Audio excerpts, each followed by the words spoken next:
अब आप लोग मुझे जल्दी से ना क्वेश्चन नंबर 7 सॉल्व करके दें, और टू रिग्रेशन लाइन मतलब x on y and y on x दोनों ही बना कर देनी है। जल्दी करें, शाबाश।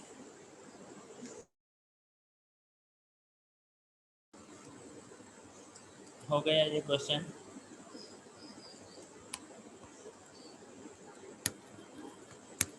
Yes sir. अब ये क्वेश्चन तो ज़्यादा डिफिकल्ट नहीं था ना, ये क्वेश्चन नंबर 6 की निस्बत तो ज़्यादा ही था। Yes sir. तो दोनों रिग्रेशन लाइन बना लिया आप लोगों ने। Yes sir. तो y ऑन x जो रिग्रेशन लाइन है वो क्या बन रही है हमारे पास? y ऑन x बताएं। सर मेरा 13.125 प्लस 0.75x। a की क्या वैल्यू है? 13.125। 125 अच्छा, plus plus 0.75x। 0.75x। Okay, क्या तमाम स्टूडेंट्स का यही आंसर है? तमाम स्टूडेंट्स का यही आंसर है? No sir. तो बेटा बता तो दो, गुमसुम हो के सारे बैठ गए हो। मेरी ए की वैल्यू 1 आई है वाई अपॉन एक्स में, और एक्स अपॉन वाई में 13/4।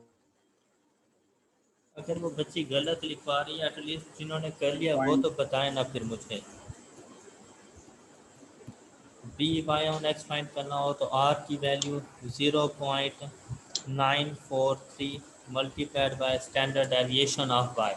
अब यहाँ पे वेरिएंस ऑफ वाई गिवन था 2.25, तो आपने इसका अंडर रूट ले लेना था। तो स्टैंडर्ड डेविएशन ऑफ वाई आपके पास आ जाता है 1.5 upon standard deviation of x, तो अंडर रूट ऑफ 8 लिख रहे हैं। तो अब आप देखें आपके पास आंसर क्या आता है? 0.94 0.5 0.5 सर। तो 0.5 आपके पास बी की वैल्यू आ गई है। अब हम लोगों ने अगर ए की वैल्यू फाइंड करनी है तो a is equal to y bar 3.5 plus 0.5 of x bar. X yes. हाँ जी, अब बताओ।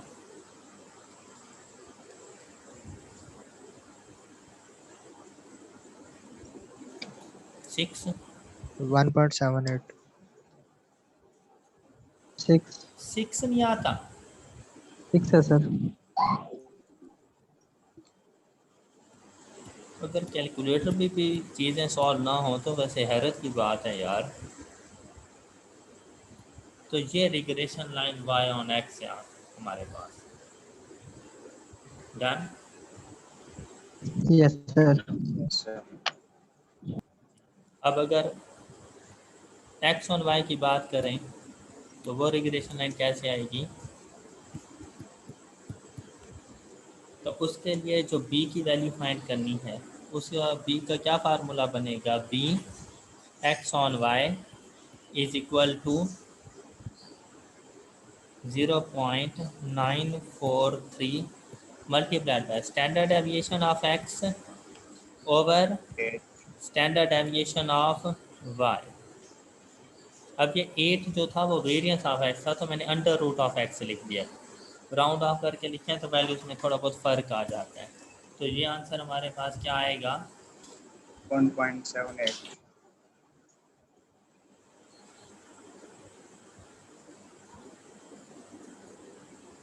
1.78। तो अगर 1.78 बी की वैल्यू हो तो इसमें जो सी की वैल्यू होगी वो हमारे पास कांस्टेंट की वैल्यू किस तरह आ जाएगी? एक्स बार 5 प्लस 1.78 0.5 इंटू 3.5 इंटू वाई बार।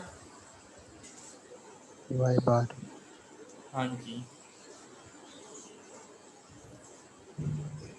तो क्या आंसर आता है? 5 प्लस 11.23।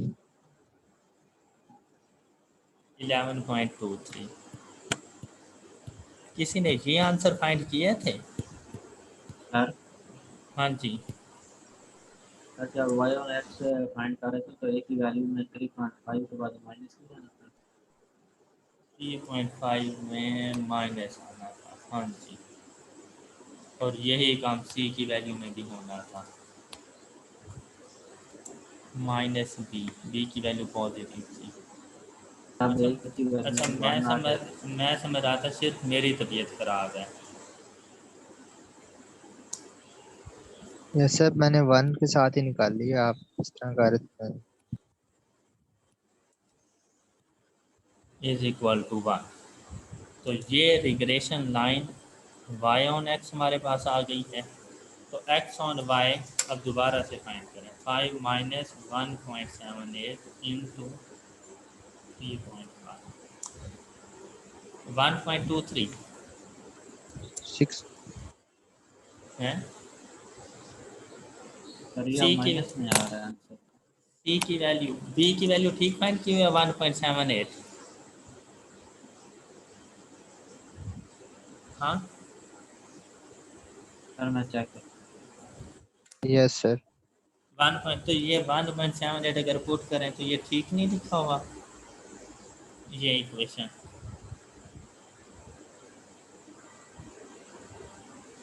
Yes sir. तो क्या आंसर आता है सी का? -1.23। -1.23। ठीक है, -1.23 प्लस 1.78 y। तो ये x ऑन y क्लियर हो गया आप सब लोगों को?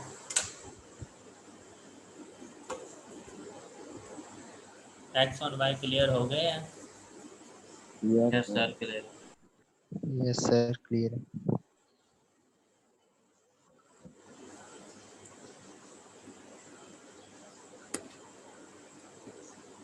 अच्छा जी,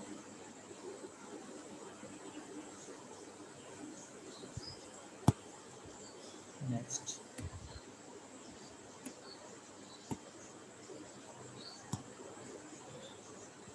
तो ये था हमारे पास कोरिलेशन कोफिशिएंट। इसमें हम लोग अब देखते हैं डिग्री ऑफ रिलेशनशिप। जैसे हमने कहा कि कुछ ऐसे लोग होते हैं जिनके साथ हमारा रिलेशनशिप ज़्यादा स्ट्रांग होता है, कुछ के साथ इतना स्ट्रांग रिलेशनशिप नहीं होता, मॉडरेट किस्म का रिलेशनशिप होता है। तो अगर हमारे पास ये आर की वैल्यूज़ हैं, आर की वैल्यू अगर 0.9 से 1 के दरमियान हो, मतलब 0.919293 और 1 तक चली जाए, 1 हो वो तो परफेक्ट हो जाएगा ना। अगर 1 यस हो सर। आर की वैल्यू की तो यस सर। परफेक्ट हो जाए। लेकिन अगर 0.9 से अबव हो तो वो एक स्ट्रॉन्ग रिलेशनशिप होता है, मतलब अच्छी बॉन्डिंग पाई जाती है उसके दरमियान। अगर ये रिलेशनशिप 0.7 से 0.89 के दरमियान चला जाए तो आप इसे हाई रिलेशनशिप कहते हैं। 0.43 से 69 पे चला जाए तो मॉडरेट रिलेशनशिप कहलाता है। 0.26 से 42 जाए तो हम इसे लो रिलेशनशिप कहते हैं। 0.1 से 0.25 हो तो वेरी लो रिलेशनशिप, और 0.09 से कम होना तो हम इसे नो रिलेशनशिप, मतलब नॉन सेंस रिलेशनशिप के तौर पे जानते हैं कि ये किसी किस्म का कोई रिलेशनशिप नहीं है। अब अगर ये पॉजिटिव के साइन के साथ हों ये आर की वैल्यूज़ तो आपने positive strong, positive high, positive moderate relationship इस किस्म का वर्ड यूज़ करना है। लेकिन अगर यहाँ पे नेगेटिव का साइन हो तो फिर आपने इसके साथ strong negative relationship, high negative relationship, moderate negative relationship फिर इस तरह से बताते हैं। Clear? Yes yes sir. Sir clear. ये बात याद हो सके तो ठीक है, वरना ना भी हो तो ऐसा कोई क्वेश्चन इस तरह का आता नहीं है कि आप कुछ बताएं, वरना कुछ ना कुछ बातें ये याद रह ही जाती हैं। तो हमारा बेटा ये को रिलेशन वाला जो टॉपिक है ना वो भी हमारा कंप्लीट हो चुके हैं। क्लियर? अब को रिलेशन के साथ जैसे आपको याद होगा चैप्टर 12 के अंदर स्टैंडर्ड डेविएशन के साथ ही हम लोग वेरिएंस पढ़ा था हम लोगों ने। Standard Yes, sir. Deviation. Yes, sir. अच्छा वेरिएंस Yes, क्या था? वेरिएंस क्या था? Square of standard deviation. Square of standard deviation variance कहलाता था, सबको Yes, याद है sir. ना? Yes, sir. तो बेटा Yes, sir. कोरिलेशन कोफिशिएंट का स्क्वायर क्या कहलाता है? Coefficient of determination. Coefficient of determination. तो कोरिलेशन Determination. कोफिशिएंट का जो स्क्वायर है हमारे पास, वो कहलाता है कोफिशिएंट ऑफ डिटरमिनेशन और स्क्वायर। क्लियर? तो अक्सर क्वेश्चन में ना Yes, sir. कोरिलेशन कोफिशिएंट नहीं पूछ रहा होता, कोफिशिएंट ऑफ डिटरमिनेशन पूछ रहा होता है। तो कोफिशिएंट ऑफ डिटरमिनेशन से क्या मुराद है? Coefficient of Square of determination Square से of correlation correlation coefficient coefficient. का Correlation square coefficient of determination कहलाता है। अब जो आपके पास Yes. आर की रेंज थी वो -1 से +1 तक थी, लेकिन जब उसका स्क्वायर लेंगे तो क्या कोफिशिएंट ऑफ डिटरमिनेशन कभी नेगेटिव में जाएगा? No, sir. No, sir. No, sir. पक्की बात है ना? Yes, sir. Yes, sir. अच्छा तो फिर ऐसी सिचुएशन में हमें क्या करना चाहिए? कोफिशिएंट ऑफ डिटरमिनेशन की रेंज फिर क्या होगी? 0 to 1. हाँ जी, तो कोफिशिएंट ऑफ डिटरमिनेशन की जो रेंज होगी वो 0 से लेकर 1 तक होगी। तो क्या ये आर स्क्वायर का फार्मूला हमने ठीक लिखा हुआ है? ये देखें। Yes, sir. Okay Yes, sir. तो अगर Yes, sir. आप रिग्रेशन कोफिशिएंट्स को आपस में मल्टीप्लाई करवा दें, अंडर रूट ना लें उसका, आपस में सिर्फ मल्टीप्लाई करवा दें, तो जो रिजल्ट आएगा वो क्या कहलाएगा? Coefficient of Coefficient of determination. Coefficient of deter. अब इसके साथ चाहे ये रिग्रेशन कोफिशिएंट पॉजिटिव हो चाहे नेगेटिव हो, कोफिशिएंट ऑफ डिटरमिनेशन के साथ नेगेटिव का साइन नहीं लगाना। क्लियर? Yes, Yes, sir. तो अगर r की वैल्यू 0.7 हो तो कोफिशिएंट ऑफ डिटरमिनेशन क्या हो जाएगा? 0.49. 0.49 या फिर 49%. और अगर ये r की वैल्यू -0.7 हो तब भी r स्क्वायर की वैल्यू 0.49 या फिर 0.49. 49% होगी। डन? Done, sir. जी, कोफिशिएंट ऑफ डिटरमिनेशन अब हमें बताता है। कोफिशिएंट ऑफ डिटरमिनेशन होता है variation in dependent variable due to independent variable. ये जो चेंज आ रहा है ना डिपेंडेंट और इंडिपेंडेंट वेरिएबल्स की वैल्यूज़ के दरमियान, जो चेंज आता है हमारे पास डिपेंडेंट वेरिएबल के अंदर, तो कोफिशिएंट ऑफ डिटरमिनेशन बताता है कि कितना चेंज इंडिपेंडेंट वेरिएबल की वजह से है। अब देखिए बेटा, डिपेंडेंट वेरिएबल्स की वैल्यूज़ के अंदर जो चेंज होता है ना उसकी बहुत सी रीजंस हो सकती हैं, और उनमें से जो सबसे बड़ी रीज़न होती है ना वो इंडिपेंडेंट वेरिएबल इटसेल्फ, वो खुद होता है इंडिपेंडेंट वेरिएबल। तो कितने परसेंट चेंज इंडिपेंडेंट वेरिएबल की वजह से है वो कौन बताएगा हमें? Coefficient of determination. Coefficient of determination. अब जैसे हमने कहा ना कि कोफिशिएंट ऑफ डिटरमिनेशन 49%, इसका मतलब कि भाई डिपेंडेंट वेरिएबल में जितना भी चेंज है ना उस चेंज का 49% इंडिपेंडेंट वेरिएबल की वजह से है। समझ गए हैं? और बाकी जो 51% का चेंज है वो ड्यू टू अदर फैक्टर्स हैं। वो इन्वायरमेंट भी हो सकता है और वर्किंग कंडीशन भी हो सकती हैं, कुछ भी और चीज़ें हो सकती हैं, तो वो बाकी अदर फैक्टर्स होते हैं। तो इस कोफिशिएंट ऑफ डिटरमिनेशन इसे हम लोग बेटा एक्सप्लेन्ड वेरिएशन भी कहते हैं। इसे क्या कहा जाता है? Explained variation. variation. अक्सर अगर क्वेश्चन सर ये में coefficient of determination का नाम है. क्या? हाँ, अक्सर अगर आपसे पूछे कि coefficient of determination find explained variation, तो उसका मतलब आर स्क्वायर की वैल्यू फाइंड करके दे दें, तो वो एक्सप्लेन्ड वेरिएशन है। क्लियर? मतलब variation in a Okay, sir. Dependent variable due to independent variable is called explained variation. Done? Yes, sir. Okay, तमाम स्टूडेंट्स को क्लियर हो गई हैं बातें? Yes, sir. Yes, sir. Clear.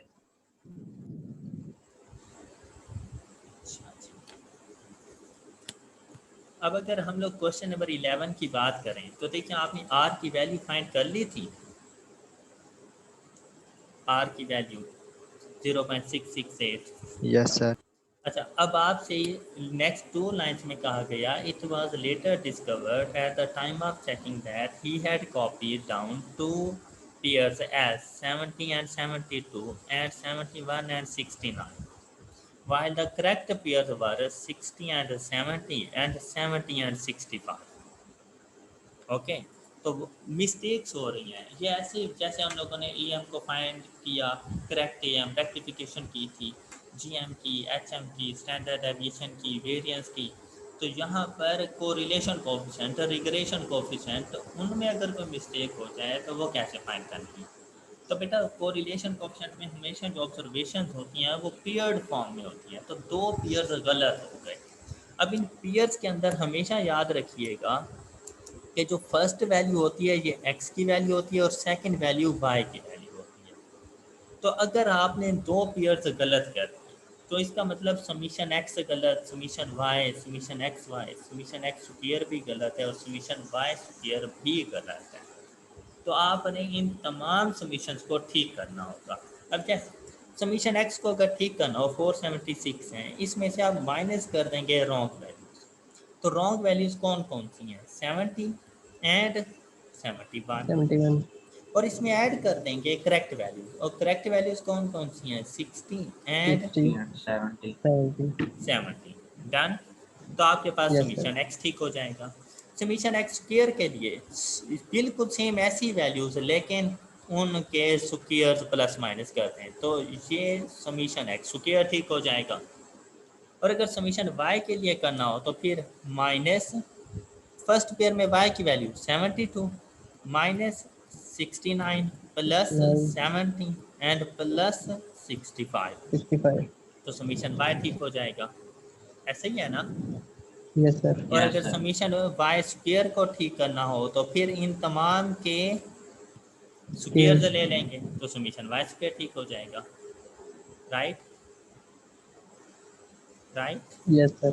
और समीशन एक्स वाई को भी आप इसी तरह से ठीक कर लेंगे कि आपके पास समीशन एक्स वाई की वैल्यू है 32864। अब एक्स वाई से मुराद है एक्स एंड वाई की वैल्यूज़ को मल्टीप्लाई करके फिर आपने इसमें ऐड किया होगा। तो आप माइनस कर देंगे wrong pairs. Wrong pair 70 multiplied by 72, तो ये x y wrong pair minus हो गया, माइनस 71 मल्टीप्लाइड बाय 69 प्लस कर देंगे correct pairs 60 multiplied by 70 plus 70 multiplied bye 65। Done. Yes, sir. Yes. Okay. तो बेटा तो क्या आप b की वैल्यू को ठीक कर सकते हो, चाहे रिग्रेशन कोएफिशिएंट कोई सा भी, और r की वैल्यू को भी ठीक कर सकते हो। तो कर लेंगे आप ये क्वेश्चन खुद से। सर ये काइंडली एक बार रिवाइज करवा दें ये जो करेक्शन है। अल्लाह के बंदे, समीशन एक्स में यार एक्स की गलत वैल्यूज माइनस कर और उसकी ठीक वैल्यूज ऐड कर दें। अब अगर समीशन वाई में जा रहे हो तो भाई फिर वाई की जो गलत वैल्यूज हैं वो माइनस कर दो, ये वाई की गलत वैल्यूज हैं, और वाई की जो करेक्ट वैल्यूज हैं वो उसमें ऐड कर दो। और अगर समीशन एक्स स्क्वायर है तो भाई गलत वैल्यूज के स्क्वायर्स माइनस करो और ठीक वैल्यूज के स्क्वायर्स ऐड करो।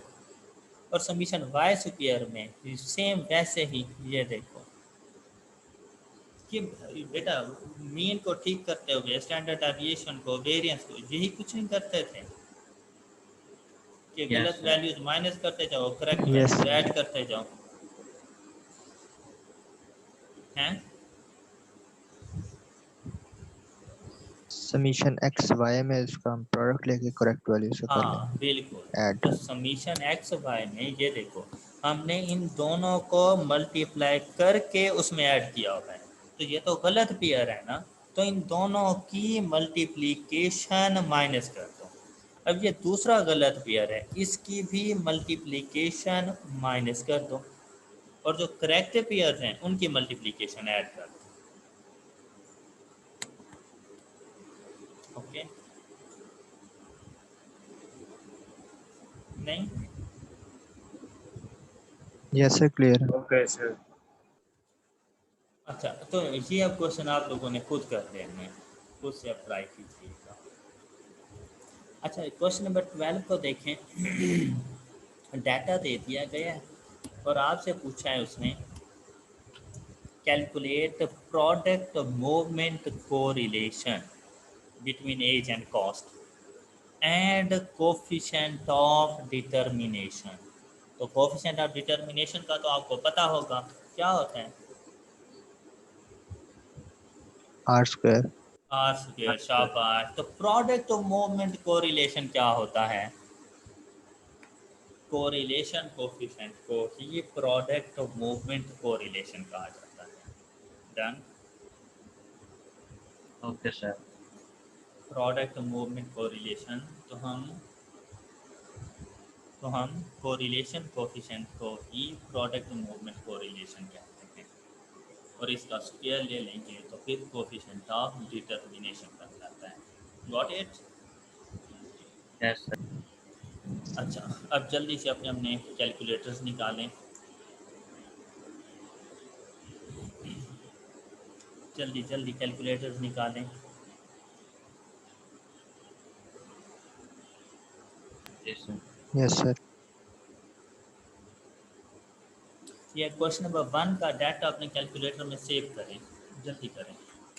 क्वेश्चन नंबर 1 का डाटा अपने कैलकुलेटर में सेव करें।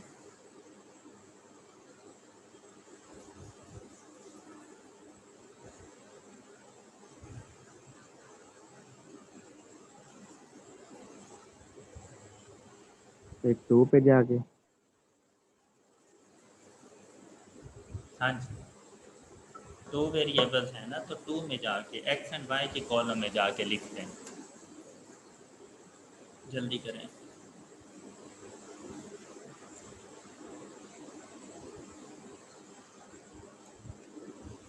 लेकिन कोई मिस्टेक नहीं करनी, डाटा कुछ है।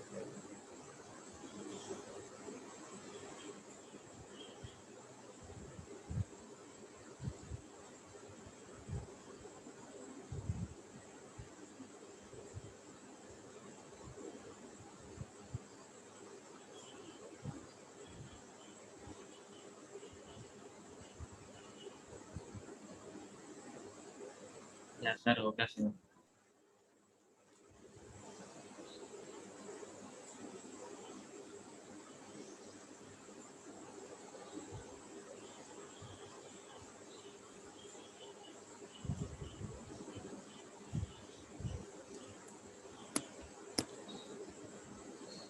अच्छा, डाटा यस सर सेव हो हो गया। गया। एसी की प्रेस करके सेव कर लिया। यस अच्छा, अब सर। ये देख, हम लोग स्टैटिस्टिक्स कर रहे हैं ना भाई, रिग्रेशन कोरिलेशन स्टैटिस्टिक्स में है ना। Yes sir. तो स्टैटिस्टिक्स कहाँ से हमें मिलेगी? 1 की के ऊपर Shift देखें तो और स्टार लिखा हुआ है, तो शिफ्ट और 1 की प्रेस करें। कर ली?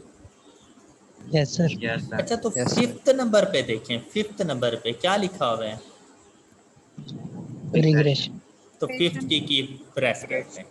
तो ये रिग्रेशन, अगर डाटा इतना गिवन हो, सारे का सारा कैलकुलेटर पे हो जाता है, तो फिर किसी फार्मूले की ज़रूरत नहीं रहती।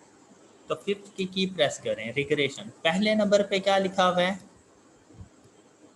ए। A, दूसरे नंबर पे बी और B, तीसरे नंबर पे, आर। और चौथे और R, 5वें में जो भी लिखा हुआ है आपसे मतलब नहीं है। डन।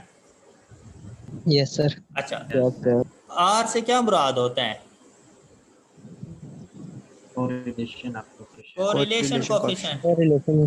तो भाई अगर आपसे यस इस सर। डाटा का कोरिलेशन कोफिशिएंट पूछ ले तो सिंपली 3 की प्रेस करो और इज इक्वल टू कर दो। तो इस डाटा के आर की वैल्यू है हमारे पास 0.71। 7 तो बस इतना सा काम है कोरिलेशन कोफिशिएंट को फाइंड करना, 0.7। और इसी का स्क्वायर ले लें तो कोफिशिएंट ऑफ डिटर्मिनेशन है कितना? 0.50 0.51. 5 0 0.5। ये कोफिशिएंट ऑफ डिटर्मिनेशन आ गया है हमारे पास। कोई मुश्किल? No sir. नो तो सर। कोरिलेशन कोएफिशिएंट फाइंड हो जाएगा ना जी यस सर। सर। एसी की प्रेस करके? ये एसी सिर्फ उसी केस में जब पूरा पूरा जब डेटा डाटा दिया हो। गिवन हो, जैसे क्वेश्चन नंबर 1, क्वेश्चन नंबर 8 या क्वेश्चन नंबर 12, तो ये इस सिचुएशन में ये तरीका होता है। बाकी किसी क्वेश्चन में ओके सर। बाकी हर क्वेश्चन में फार्मूलाज लगेंगे, इसलिए पहले फार्मूलाज अच्छी तरीके से करवाएंगे। तो अब शिफ्ट 1 5 पहुंच गए। अब अगर आपसे कहा जाता है कि yes sir. Regression line y on x find करो, तो उसके लिए e plus b of x करते हो? हाँ, यस सर। यस तो सर। बेटा a yes sir. First number पे a की वैल्यू मिल नहीं रही आपको, यस सर। तो फाइंड यस करो सर। क्या वैल्यू आती है a की। 1 की प्रेस करके इज इक्वल 1.25 1.25। शाबाश। 1.26। अच्छा, अब इसके बाद ना आपने प्लस माइनस आपने नहीं लगाना, क्योंकि आप बी की वैल्यू देखोगे कि भाई प्लस में या माइनस में। तो दोबारा से एसी की प्रेस करके शिफ्ट 1 5 अब 2 की प्रेस कर दो, तो देखो बी की वैल्यू आपको मिल गई। Yes sir. क्या है यस बी सर। की वैल्यू? 0.058। क्या? 0.058। 0.058। एक्स। ऐसा ही है। Yes sir. तो ये regression line y on x हमने फाइंड कर ली है। हाँ जी, okay. Okay yes sir. Sir. Okay. तो इतना सा होता है रिग्रेशन लाइन को फाइंड करना। अब देखो ये लिखा होता है रिग्रेशन लाइन 1.258 प्लस 0.058x, तो हमने भी तो यही फाइंड की है। क्लियर है सबको? Yes yes sir. सर। और अगर यस सर। इसने आपसे रिग्रेशन लाइन नहीं पूछा हुआ, इसने आपसे क्या पूछा हुआ है? स्कोर ऑफ 80 अगर हो तो वीकली सेल्स बतानी है, ऐसा ही है ना? Yes sir. तो यस। मतलब यस सर। x को रिप्लेस करना है 80 के साथ, तो बेटा हमने इन दोनों वैल्यूज को ना राउंड ऑफ करके रखा हुआ है। तो अब हम क्या करेंगे, अपने क्या एसी की पोजीशन पे लेके जाएं, एसी प्रेस करें, शिफ्ट 1 5, हाँ जी 1 की प्रेस करें ए।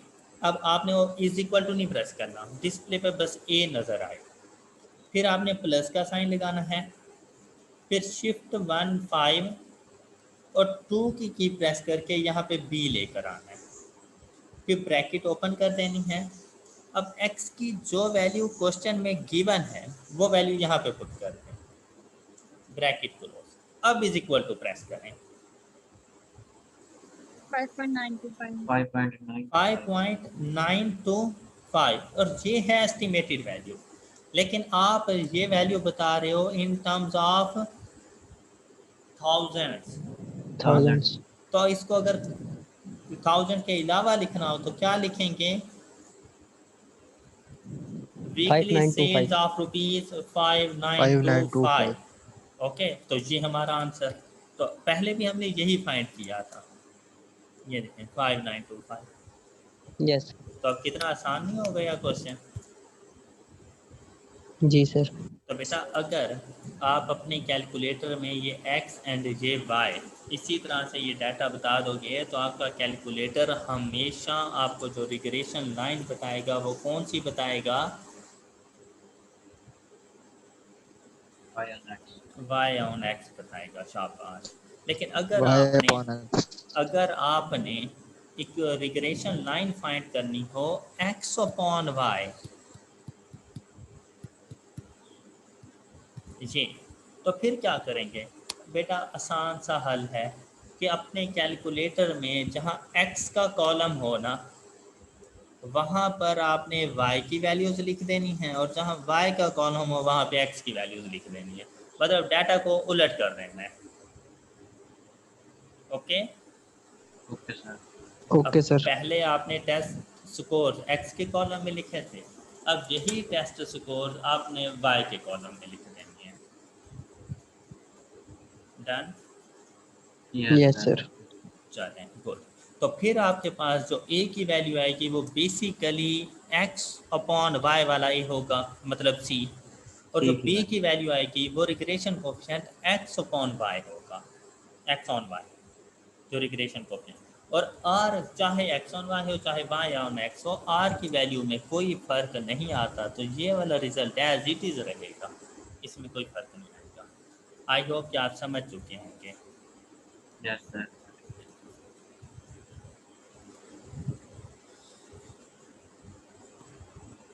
चलें ये ज़रा क्वेश्चन नंबर 12, आर की वैल्यू फाइंड करके दें एंड कोफिशिएंट ऑफ डिटर्मिनेशन। जल्दी करें, कैलकुलेटर में डाटा सेव करें, पहले अपने कैलकुलेटर को रिफ्रेश कर लें।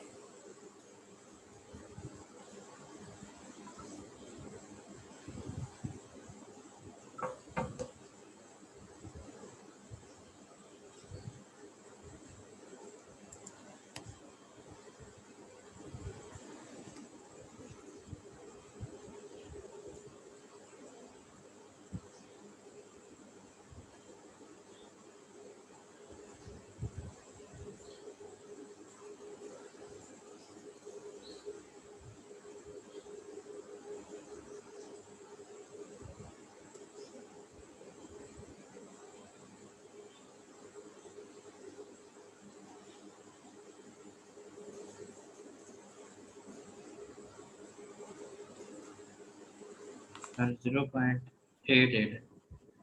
ये आर की वैल्यू है 0.8। Yes sir. तो कोफिशिएंट ऑफ डिटर्मिनेशन क्या होगा?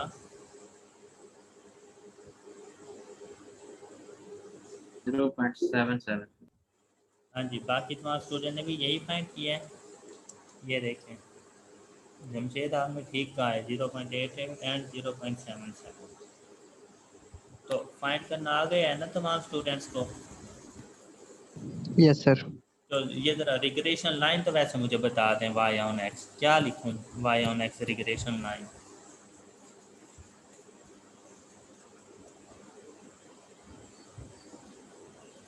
ट्रेन आएगा 212। क्या 212.9। 212 सर। ए की वैल्यू है 212। हाँ जी, 9। अच्छा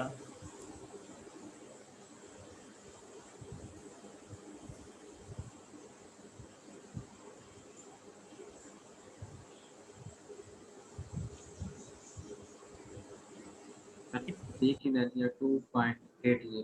2.8। 2.8 ऑफ एक्स। तो ये रिग्रेशन लाइन आपके पास बन जाएगी। ओके बच्चों, ओके सर। तो बेटा ये चैप्टर नंबर 13 रिग्रेशन कोरिलेशन हमारा कंप्लीट हो चुका है। सिर्फ एक छोटा सा टॉपिक है, स्पीयर्समैन रैंक कोरिलेशन। तो ये मेरे नोट्स में से तो क्वेश्चन नंबर 13, 14, 15 है। तो ये जो स्पीयर्समैन रैंक कोरिलेशन है वो हम लोग इंशाल्लाह नेक्स्ट लेक्चर में करेंगे। और जो हमारा नेक्स्ट लेक्चर होगा वो अब संडे वाले दिन होगा। तो टाइम मैसेज के ज़रिए मैं आप लोगों को बता दूंगा संडे वाले दिन। लेकिन संडे वाले दिन हमारा नेक्स्ट लेक्चर होगा। अभी ईद की छुट्टियां आपकी 3 दिन की।